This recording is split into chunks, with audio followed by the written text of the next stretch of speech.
Regional 360. Noticias para todos los peruanos.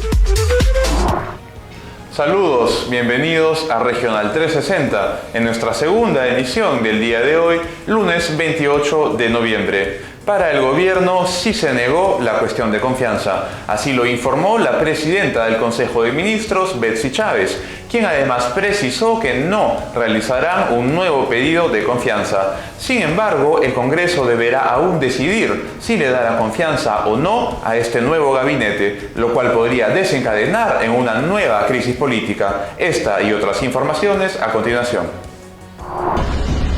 Ellos dicen que sí. Luego de la renuncia de Aníbal Torres, el Ejecutivo anunció que interpreta que el Congreso sí rechazó la primera cuestión de confianza presentada por el ex premier, según aseguró la nueva titular del gabinete ministerial, Betsy Chávez. De acuerdo con la nueva presidenta del Consejo de Ministros, el Ejecutivo ha interpretado el rechazo de la primera cuestión que llevó a la caída total del gabinete y a la renuncia de Torres. Además, asegura que tienen fundamentos jurídicos para sustentarlo y que no hay intención de presentar una segunda cuestión de confianza. No tenemos la intención de una segunda cuestión de confianza para cerrar el Parlamento. Estamos yendo para tender puentes de diálogo. Por otro lado, la premier Chávez justificó la inasistencia del presidente Castillo a la convocatoria de la titular del Poder Judicial, Elvia Barrios, para una sesión de Consejo de Estado.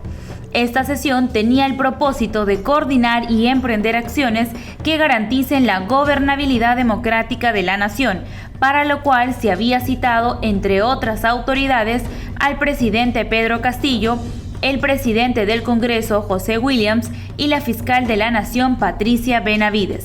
Sin embargo, estos tres altos funcionarios no asistieron a dicha reunión. Por ello, se espera que los distintos poderes del Estado puedan entablar un diálogo por el bienestar y el orden del país. En el Ministerio de Salud se estaría colocando a dedo y sin consentimientos a personal de salud de manera irregular. Una situación que las propias trabajadoras afectadas, enfermeras de distintos puntos del país, han denunciado, tal como informó el programa dominical Punto Final. Es decir, eran trabajadoras fantasma que sin haber firmado algún contrato con el Estado figuraban en el sistema.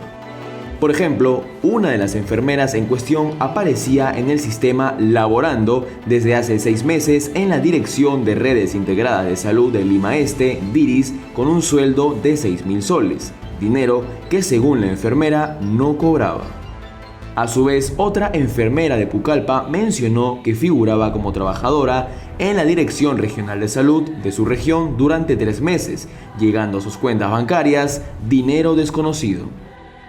Por otro lado, el presidente de la Federación Médica del Perú, Godofredo Talavera, afirmó que estos hechos son recurrentes en regiones y no sería un error administrativo, situación que representaría un presunto caso de peculado en el MINSA, por el cual se deberán realizar todas las investigaciones correspondientes para determinar las responsabilidades.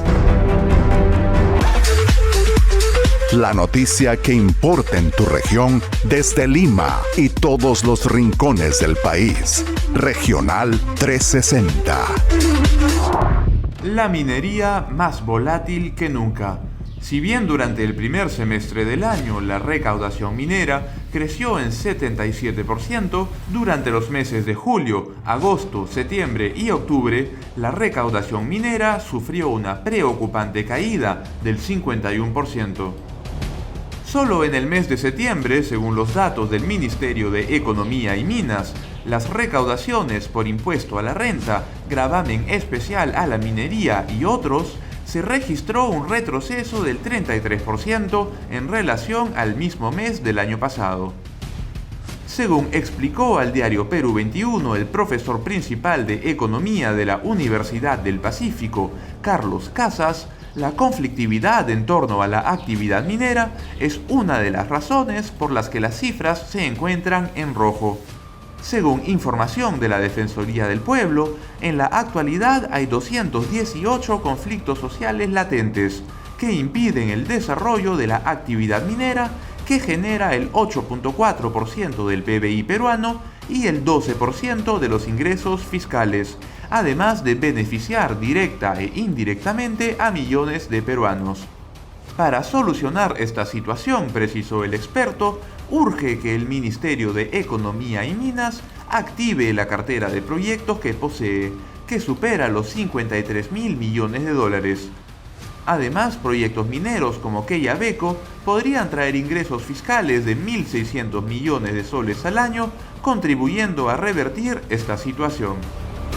Sin embargo, todo depende de la voluntad política del gobierno de Pedro Castillo, que lamentablemente no ha tenido reparos en abandonar al sector minero, dejándolo a merced de quienes promueven la conflictividad. La noticia que importa en tu región desde Lima y todos los rincones del país. Regional 360. Ha llegado el momento de la información para todas las regiones en una experiencia multimedia. R360. Las noticias en todas las plataformas, radio, internet y televisión. La mejor manera de estar informado. R360 es Regional 360. Noticias del Perú para todos los peruanos.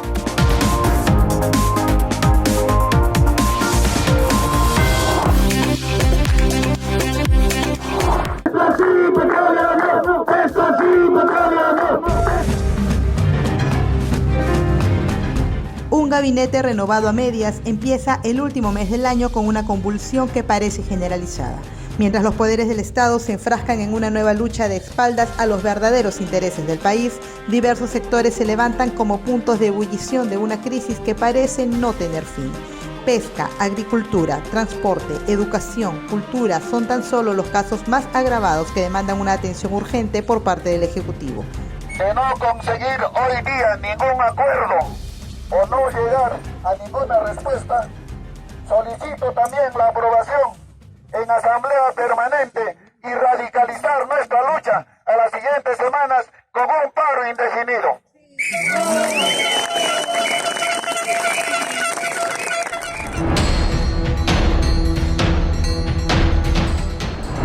Durante meses, la crisis del agro por el alza de los fertilizantes no encuentra solución. Este reclamo se sumó al de los transportistas por el aumento del combustible y como resultado, las carreteras de 11 regiones del Perú paralizaron el transporte de carga por 4 días.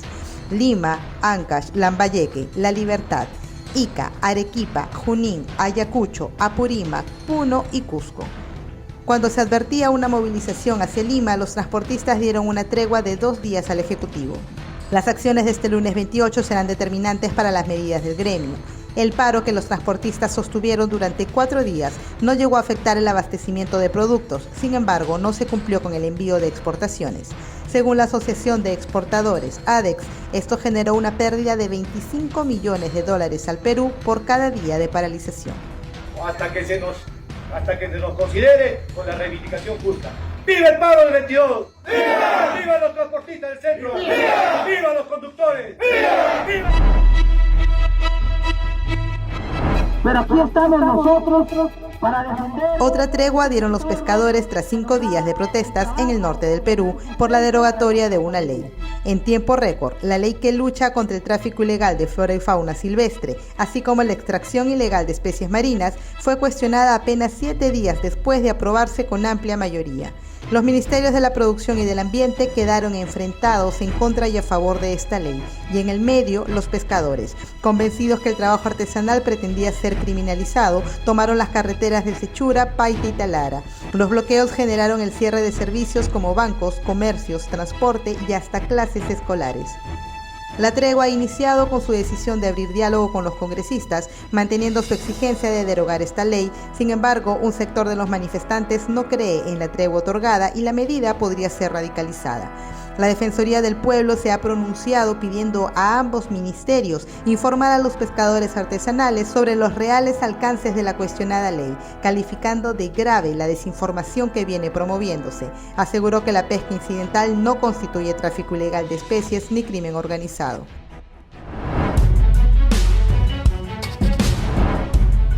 Y mientras esto pasaba en el norte del Perú, nuestra Amazonía ardía en defensa de la educación intercultural bilingüe. Diversas organizaciones indígenas de la Selva Central realizaron una movilización en rechazo a la variante en la normativa que exigía que los docentes tengan lengua originaria materna. El romper con esta exigencia representa para las organizaciones una situación que vulnera y aniquila la enseñanza intercultural bilingüe para sus niños.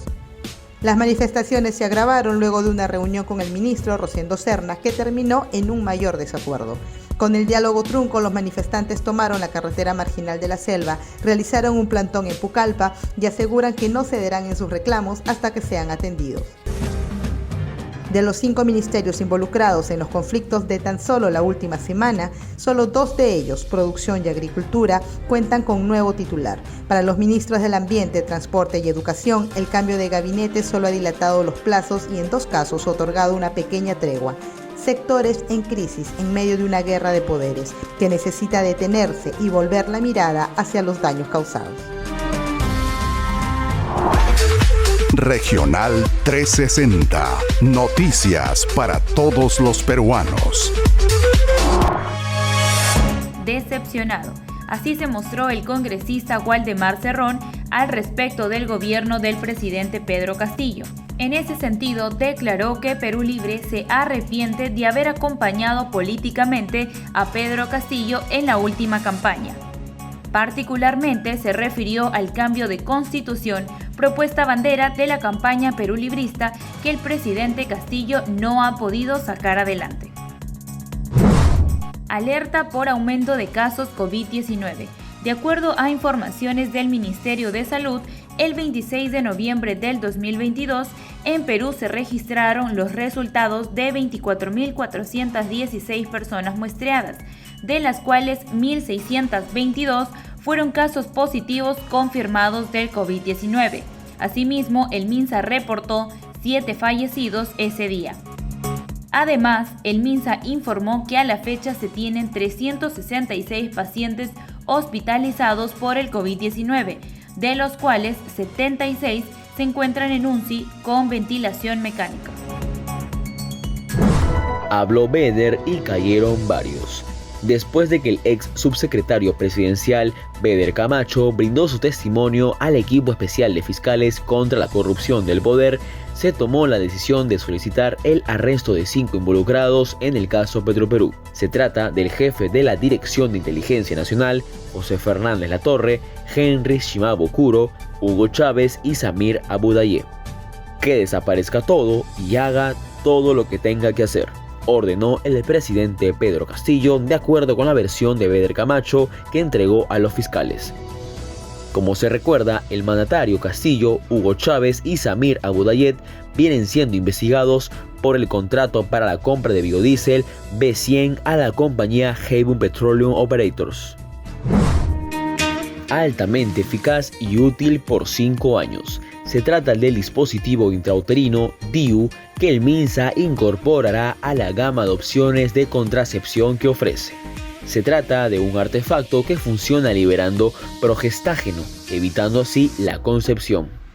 El DIU está dirigido a mujeres interesadas en anticoncepción intrauterina y sobre todo aquellas con sangrado menstrual abundante.